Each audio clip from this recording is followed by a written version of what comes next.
Hi friends, முட்டைக்கோஸில் எந்த dish பண்ணாலும் எல்லாரும் ஒதுக்கி வச்சுருவாங்க. இன்றைக்கி நம்ம சேனலில் ஹோட்டல் ஸ்டைலில் நல்லா கம்மன்னு ஒரு முட்டைக்கோஸ் கூட்டு ரெசிபி தான் எல்லாருக்கும் பிடிச்ச மாதிரி எப்படி செய்கிறதுன்னு பார்க்க போகிறோம். இந்த முட்டைக்கோஸ் கூட்டு பண்ணுறதுக்கு அரை மணி நேரம் முன்னாடியே ஊற வச்சு அரை கப் கடலைப்பருப்பை ஒரு குக்கரில் சேர்த்துட்டு இது கூடவே ஒரு கப் அளவுக்கு மெலிசாக கட் பண்ண முட்டைக்கோஸ் சேர்த்துட்டு ஒரு 10 சின்ன வெங்காயம், 3 பல் அளவுக்கு பூண்டு, ஒரு 2 மீடியம் சைஸ் தக்காளியை இந்த மாதிரி ஒன்றும் பாதியமாக கட் பண்ணி இது கூடயே சேர்த்துட்டு 1/4 டீஸ்பூன் அளவுக்கு உப்பு, முட்டைக்கோஸ் முழுகிற அளவுக்கு தண்ணி சேர்த்துட்டு மூடி போட்டு ஒரு 3 விசில் வரைக்கும் விட்டு இறக்கிக்கலாம்.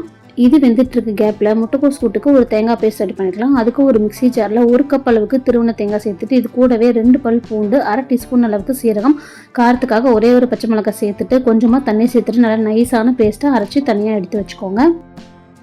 நல்லா நைஸாக இருக்கணும், கொஞ்சம் கூட திப்பியாக இருக்கவே கூடாது.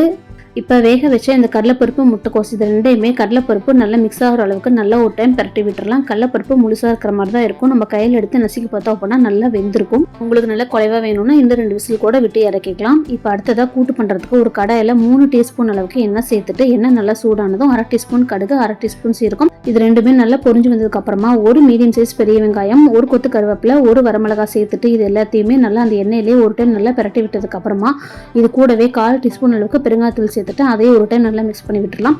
நல்லா கலந்து விட்டதும் இதில் நம்ம வேக வச்சு எடுத்து வச்சிருக்கிற முட்டைக்கோஸ் கடலைப்பருப்பு கூட்டை இதில் சேர்த்துடலாம். சேர்த்துட்டு கூடவே 1/4 டீஸ்பூன் அளவுக்கு மல்லித்தூள், அரை டீஸ்பூன் அளவுக்கு தனி மிளகாத்தூள், 1/4 டீஸ்பூன் அளவுக்கு உப்பு சேர்த்துட்டு நம்ம அரைச்சி எடுத்து வச்சிருக்க தேங்காய் பேஸ்ட்டையும் இது கூடயே சேர்த்துட்டு அரை டீஸ்பூன் அளவுக்கு உப்பு சேர்த்துட்டு நல்லா ஒரு டைம் கலந்து விட்டுறலாம். வேக வச்ச முட்டைக்கோஸ்லையும் தண்ணி இருக்குது, தேங்காயிலையும் தண்ணி இருக்குது அப்படிங்கிறனால இதுக்கு மேலே தண்ணி சேர்க்க வேண்டாம். முட்டைக்கோஸ் கூட்டு நல்லா திக்கான கன்சிஸ்டன்சியில் தான் இருக்கணும்.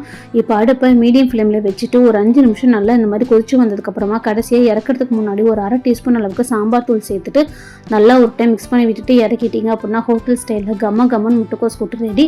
இதுக்கு காரக்குழம்பு மாதிரியான மெயின் டிஷ் எதுவுமே தேவையே இல்லை. இதுதான் மெயின் டிஷ்ஷே. வெறும் அப்பளம் மட்டும் இருந்தால் போதும். ஒரு ஃபுல் மீல்ஸையும் சாப்பிட்டு முடிச்சிடலாம் இது ஒன்றை மட்டுமே வச்சு. இந்த ரெசிபியை கண்டிப்பாக உங்கள் வீட்டில் ட்ரை பண்ணி பார்த்துட்டு எப்படி வந்துச்சு எனக்கு கமெண்ட்ஸில் சொல்லுங்கள். நம்ம சேனல் பிடிச்சிருந்தா லைக் பண்ணுங்கள், ஷேர் பண்ணுங்கள், மறக்காமல் சப்ஸ்கிரைப் பண்ணி ஹைப் பண்ணுங்கள். தேங்க்யூ.